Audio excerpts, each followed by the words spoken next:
ఇండస్ట్రీకి మీరు డిఓపి బేసిక్గా, బట్ డైరెక్టర్ అవ్వడానికి మీలోని మిమ్మల్ని డ్రైవ్ చేసిన పాయింట్ ఏంటండి? ఎప్పుడు నేనంటే వీడియో ఇంటర్వ్యూస్ చేయడం అన్నది ఎప్పుడు మీతో కుదరలేదు. This the first time. ఈ క్వశ్చన్ నాకు మొదటి నుంచి ఉంది. ఒక డిఓపిగా ఉన్న మీరు ఒక డైరెక్టర్ అవ్వాలనుకోవడానికి ప్రధానమైన కారణం ఏంటి? సార్, ప్రధానమైన కారణం ఏంటంటే నేను పనిచేసిన బుర్రలేని డైరెక్టర్స్. బుర్రలేని డైరెక్టర్ సార్ ఎట్లా? వాళ్ళ దయ వల్ల నాలోని దర్శకుడు బయటకు వచ్చాడు, అంతే. కాదు సార్, మీరు అలా చెప్పేస్తే వినేవాళ్ళు ఏంటే ఈ యాంకర్ అసలు ఏది అడగడు, ఏది చెప్తే దాంతోపాటు గటాన్ అయిపోతున్నాడు అన్న ఫీలింగ్ రాకూడదు. మీరు బుర్రలేని డైరెక్టర్లు అంటే మీరు అందరూ పెద్ద డైరెక్టర్లతోనే పనిచేశారే. నేను బాంబేలో పనిచేసేటప్పుడు చాలా సినిమాలు చేసేవాడిని. సూపర్ డైరెక్టర్లు అండ్ రామ్ గోపాల్ వర్మ, మహేష్ భట్, అలా పెద్ద పెద్ద డైరెక్టర్ల దగ్గర చేశాను. అవును. కొంతమంది అంత టాలెంట్ లేని డైరెక్టర్స్తో కూడా చేశాను. సినిమా స్టార్ట్ అయిపోయినాక నాకు అర్థమయ్యేది, ఓహో వీళ్ళంతా అంత పట్టించుకోవట్లేదు, ఏది పడితే తీసేద్దాం అనుకుంటున్నారు అని అర్థమై, కాదు సార్ ఈ సీన్ ఇలా కాదు కదా, ఇలా తీయాలి కదా అంటే, సరే నీకే అలా కావాలా, సరే తీసుకో, అంత ఓపెన్ ఛాన్స్ ఇచ్చేసారు. ఒక సినిమా చేస్తామంటే అమ్మాయి సరిగా ఎక్స్ప్రెషన్ ఇవ్వాల, రాంగ్ ఎక్స్ప్రెషన్ కదా అన్న. ఓ అలాగా, ఎలా కావాలి నీకు? ఇంకొంచెం ఆడవాలి కదండి, కంట్లో నీళ్ళు రావాలి కదా, సరే ఇవ్వని చేసాం. కట్ అని చూస్తే డైరెక్టర్ లేడు.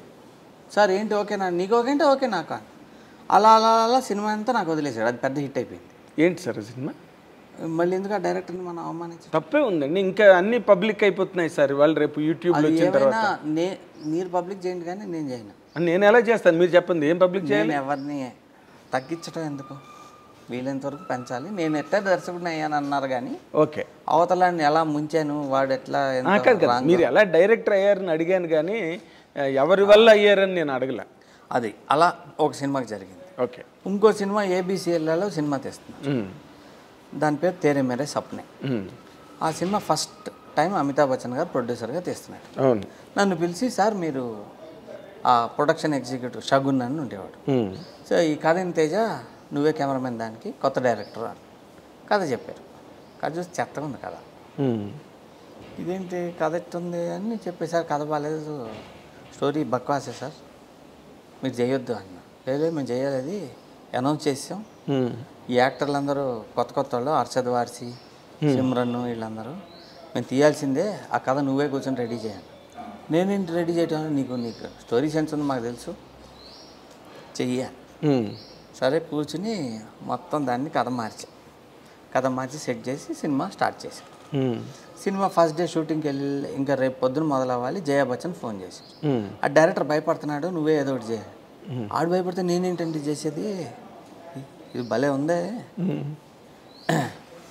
అంటే, లేదు నువ్వు కొంచెం ఇది చూడు. సో అప్పుడు ఎలా అని డాన్స్ మాస్టర్ని తీసుకొచ్చి, నువ్వు ఫస్ట్ ఒక 3 పాటలు తీ, ఒక 2 పాటలు చేద్దాం, అంతా డైరెక్టర్కి ధైర్యం వస్తే అప్పుడు సినిమా ఫినిష్ చేద్దాం అని. ఓకే అని చెప్పి ఆ సాంగ్స్ 2 తీసాం. తీసినాక సినిమా స్టార్ట్ అయింది. అతను వచ్చాడు, ధైర్యం వచ్చింది అతను. ఫస్ట్ షాట్ పెట్టాం, షూటింగ్ జరుగుతుంది. మయూరి, సుధా వీళ్ళందరూ ఉన్నారు. షాట్ తీస్తున్నా, ఇలా చూస్తున్నా, కెమెరాలోంచి ఇట్లా చూస్తా ఉంటే యాక్షన్ అన్నాడు, చేసాం. కట్, 1 మోర్ అన్నాడు. ఎందుకు 1 మోర్ అన్న? అతను కింద కూర్చున్నాడు స్టాప్ వాచ్ పెట్టుకుని. ఎందుకు 1 మోర్ అని అంటే, మనం డైలాగ్ రీడింగ్ ఇచ్చినప్పుడు 29 సెకండ్స్లో అయిపోయింది, వీళ్ళు 32 సెకండ్లు తీసుకున్నారు, 3 సెకండ్లు ఎక్స్ట్రా వచ్చింది, అది తగ్గాలి అన్నాడు.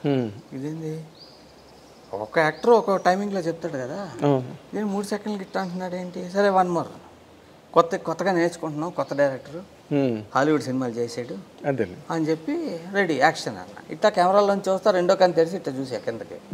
ఇతను స్టాప్ వాచ్ ఇటు పెట్టుకున్నాడు, స్క్రిప్ట్ ఉంది, స్టార్ట్ కెమెరా యాక్షన్ అని నొక్కాడు, పైకి చూడట్లా, కిందకే చూస్తున్నాడు. అంత కట్, పర్ఫెక్ట్, 29 సెకండ్స్లో అయిపోయింది, ఓకే అన్నాడు. నేను ఏమయ్యా మరి నువ్వు స్టాప్ వాచ్ చూస్తున్నావు, వాళ్ళ ఎక్స్ప్రెషన్ నువ్వు చూస్తున్నావు కదా అన్నాడు.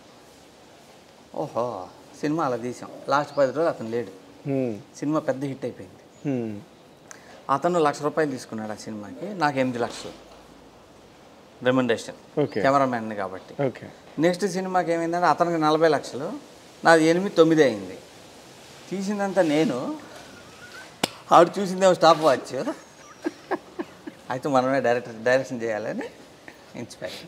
ఇది కరెక్ట్ ఇన్స్పిరేషన్ ట్రిగ్గరింగ్ పాయింట్, ఇది ట్రిగ్గరింగ్ పాయింట్ ఇది. బాగుంది. దాని తర్వాత ఇంకో 2-3 సినిమాలు అలా గోస్ డైరెక్షన్లో అవి చేసేటప్పటికి ఇంకా మనం ఒక కథ రెడీ, ముందే కథ రెడీగా ఉంది. ఆ కథ రామోజీరావు గారికి చెప్పడం, ఆయన ఒప్పుకోవటం, సినిమా తీయటం జరిగింది. ఓకే, చిత్రం. అయితే ఏ డైరెక్టర్కైనా లేకపోతే ఒక మనిషే కదా డైరెక్టర్, ఇది ఒక ఫిలాసఫీ ఉంటుంది మనిషికి, తను నమ్మే ఒక సిద్ధాంతం జీవితంలో. అవునండి. టు గ్రో, ప్రాస్పర్ అవ్వడానికి, ఫ్లరిష్ అవ్వడానికి వాడు ఏదో ఒక జీవన విధానాన్ని ఎంచుకుంటాడు. మీరు ఏ రకమైన లైఫ్ స్టైల్ని ఎంచుకున్నారండి? ఆనెస్టీ, నిజాయితీగా ఉండాలి. నచ్చితే నచ్చింది, నచ్చకపోతే నచ్చలేదు, బాగుంది బాగాలేదు, కావాలి వద్దు, ఏదైనా చెప్పేయాలి స్ట్రైట్గా నిక్కచ్చిగా ఉండడం. ఇంకోళ్ళ కోసం బతకూడదు, మన కోసమే మనం బతకాలి. ఓకే, మీ అందరిలాగా సొసైటీ కోసం బతకను, నేను నా కోసం బతుకుతా. నన్ను చూసి సొసైటీ మారాలి, అంతేగాని సొసైటీ బట్టి మీరు మారరు. ఎట్టి పరిస్థితిలో మారాలి. మీకు మీ ఫిలాసఫీ మీకు పే చేసిందా సార్? నేను సక్సెసే కదా. సక్సెస్ అంటే ఏంటి? నేను హ్యాపీ. అంటే నేను క్వశ్చన్ ట్రై చేస్తాను, లేకపోతే ఒక ఐడియా ట్రై చేస్తాను.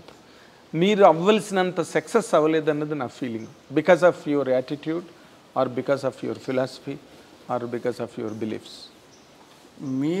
నేను ఎంత అవ్వాలని మీరు ఒకటి నిర్ణయించుకున్నారు, దానికి నేను అవ్వాల, అదే కదా అనుకోండి. పోనీ అలాగే మీరు అనుకున్నంత నేను ఎందుకు అవుతా? కదా, మీరు అనుకున్న దాని ప్రకారం నా మీద పెట్టారు, మీరు అనుకున్నంత నేను అవ్వలేదని ఎందుకు అవుతాను? నేనేమనుకోను అసలు, నేను ఇది అవ్వాలి అది అవ్వాలి ఇంత రావాలి అనుకోలేదు ఎప్పుడు.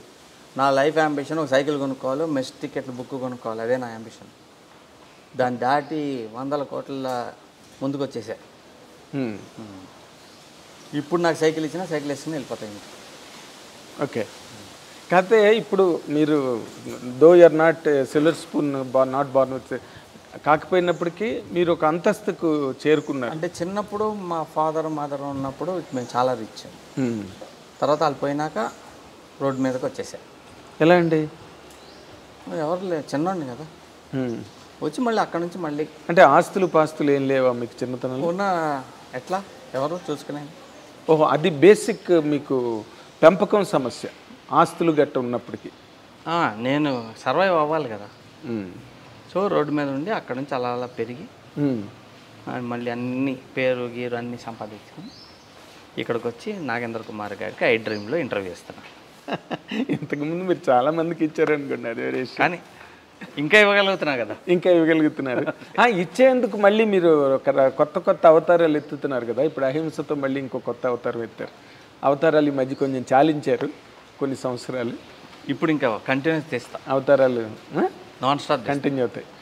అయితే నేనేమంటానంటే, మీరు జనరల్గా మీ బేసిక్ సైకాలజీ ప్రకారం మీకు స్పిరిచువల్ నేచరు, ఒక డివోషనల్ నేచరు, దేవుడు ఉన్నాడంటే ఉన్నాడు, లేడంటే లేడు, you don't argue with anybody, right? Me belief మీది కదా. అంటే మీది ఒక మిమ్మల్ని మీరు ఒక సాఫ్ట్ పర్సన్గా చెప్పుకోగలరా? లేదు, బార్న్ ఫైటర్ని. Born fighter. ఫైటర్ అంటే ఇప్పుడు మీరు జీవితాన్ని సాధించడానికో జీవితంలో నిలబడడం కోసం ఫైట్ చేశారు తప్పితే ఎవరినో చంపడానికో వాళ్ళ తాలూకు ఆస్తులను లాక్కోవడానికో మీరేం ఫైట్ చేయలే. అది వేరే కుట్రలు కుతంత్రాలు కాదు. కుట్రలు నేనేంటనంటే ఏదైనా ఇది రూలు అంటే ఎందుకు అది ఆ రూల్ ఎట్లా అలా ఎందుకు ఉండాలి, ఇలా ఎందుకు ఉండకూడదు, నేను ఇలా కాదు ఇలా చేస్తా, అలా చేస్తా, నేనే మార్పిస్తుంటా, సిస్టమ్నే సెట్ చేస్తుంటా. అదే హిందీ సినిమాకి మీరు అలాగే సిస్టమ్ సెట్ చేశారు కదా. అంటే మీరు ఒక చూపించుకోగలరు మీకు మీరు. అంటే ఇప్పుడు మీకు ఎగ్జాంపుల్ ఏంటంటే క్లాప్ బోర్డు కొట్టేవాళ్ళు అంటే క్లాప్ బోర్డుని కొట్టేటప్పుడు దాన్ని చాక్ పీస్ మీద రాసేవాళ్ళు. నేను కెమెరామ్యాన్గా ఉన్నప్పుడు ఆ షార్ట్ ఇలా కొడుతుంటే డస్ట్ ఎగిరేది. ఆ డస్ట్ ఆ కెమెరా ముందు ఆ యాక్టర్ ఫేస్ ముందు వెళ్తుండే డస్ట్. ఇలా కాదు అని కెమెరా డైరెక్టర్ అవ్వగానే అక్రిలిక్లో చేయించా క్లాప్ బోర్డు. అక్రిలిక్లో చేయించి దాంతో మార్కర్తో రాయిపించేవాడిని. ఇప్పుడు అన్ని సినిమాలు అదే వచ్చింది. కృష్ణానగర్లో ఒకటికి ట్రైనింగ్ ఇచ్చా ఎలా తయారు చేయాలి క్లాప్ బోర్డు అని చిత్రం సినిమా. అలా సిస్టమ్ మారుస్తుంటా.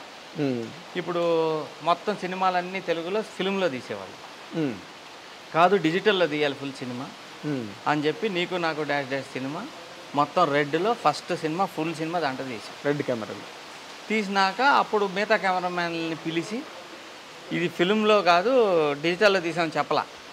కొంచెం మా కెమెరామ్యాన్ లేడు, గ్రేడింగ్ చేయని సమీర్ రెడ్డిని పిలిచారు. ఇంకా అతను గ్రేడింగ్ చేస్తే డస్టే లేదేంటి, ఇంత క్లీన్గా ఉంది ఏంటి అంటే అప్పుడు చెప్పా ఇది డిజిటల్ అని. అలా అందరికీ చెప్పి మొత్తం ఇండస్ట్రీ డిజిటల్ సైడ్ లాగే, రెడ్ వైపుకి లాగారు. లాగాను. అంటే రెడ్ మయం చేశారు మీరు. ఎర్రమయం. మీరు అంటే మీరు ఎర్రదర్శకుడు అనమాట. అలా మార్చామన్నమాట. ఏదైనా సిస్టమ్ ఎవరో ఒకరు సెట్ చేయాలి, సిస్టమ్ ఫాలో అవ్వకూడదు. మనం అదే సిస్టంలో ప్లస్లు ఏంటి, ట్రెండ్ ఫాలో అవ్వరు, ట్రెండ్ సెట్ చేస్తారు. అంటే నేను క్యూలో నుంచాను, నేను ఎక్కడ నిలబడితే అక్కడ క్యూ స్టార్ట్ అవ్వాలి. Fantastic idea. బట్ దీనివల్ల